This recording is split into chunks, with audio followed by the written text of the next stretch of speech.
জুলাই গণ অভ্যুত্থানে আমরা মুজিববাদী ফ্যাসিবাদী রাজনীতির বিরুদ্ধে সংগ্রাম করেছি। মুজিববাদ এখনো নানাভাবে নানা ছলে বলে কাজ করার চেষ্টা করছে, মাথাচাড়া দেওয়ার চেষ্টা করছে। বাংলাদেশের জনগণ মুজিববাদের বিরুদ্ধে 5ই আগস্ট রায় দিয়ে দিয়েছে। মুজিববাদের রাজনীতি এই বাংলাদেশে চলমান থাকবে না, বাংলাদেশে হতে দেওয়া হবে না। প্রিয় সংগ্রামী বন্ধুগণ, আমরা স্পষ্টভাবে বলতে চাই, মুজিববাদকে শুধু আইনগতভাবে মোকাবেলা করলেই হবে না। মুজিববাদের বিরুদ্ধে, মুজিববাদ একটা আদর্শিক শক্তি, মুজিববাদের বিরুদ্ধে রাজনৈতিক, সামাজিক এবং সাংস্কৃতিক প্রতিরোধ গড়ে তুলতে হবে আপনাদের আমাদের সবাইকে। মুজিববাদ মানে কেবল মুক্তিযুদ্ধ এবং শেখ মুজিব না। মুজিববাদ মানে ফ্যাসিবাদ। মুজিববাদ মানে গত 50 বছরের বিভাজনের রাজনীতি। মুজিববাদ মানে গুম, খুন, ধর্ষণ এবং মানবাধিকার হরণের রাজনীতি।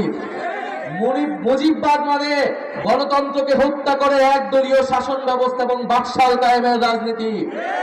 মুজিববাদ মানে দেশের মানুষের টাকা লুট করে, পাচার করে মাফিয়াতন্ত্রের রাজনীতি, লুটেরা অর্থনীতি হচ্ছে মুজিববাদের রাজনীতি।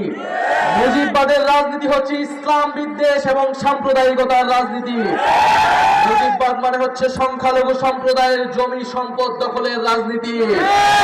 মুজিববাদ মানে বাংলাদেশের সার্বভৌমত্ব, জাতীয় স্বার্থের সাথে আপোষ করে দেশকে ভারতের কাছে বর্গা দেওয়ার রাজনীতি। আমরা এই মুজিববাদের রাজনীতির বিরুদ্ধে দাঁড়াচ্ছি। এই মুজিববাদকে আমরা বাংলাদেশ থেকে বিতাড়িত করেছি। মুজিববাদকে বাংলাদেশে আমরা মাথা তুলে দাঁড়াতে দিব না।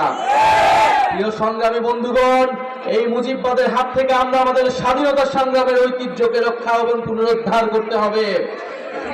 এই মুজিববাদ বাংলাদেশের মুক্তিযুদ্ধকে কলুষিত করেছে, বাংলাদেশের জনমানুষের অধিকার হরণ করেছে। আমরা বাংলাদেশকে নতুন করে আর বিভাজিত হতে দিব না। বাংলাদেশে যে ঐক্য তৈরি হয়েছে, আমরা মনে করি সংস্কারের মাধ্যমে এই জাতীয় ঐক্যকে রক্ষা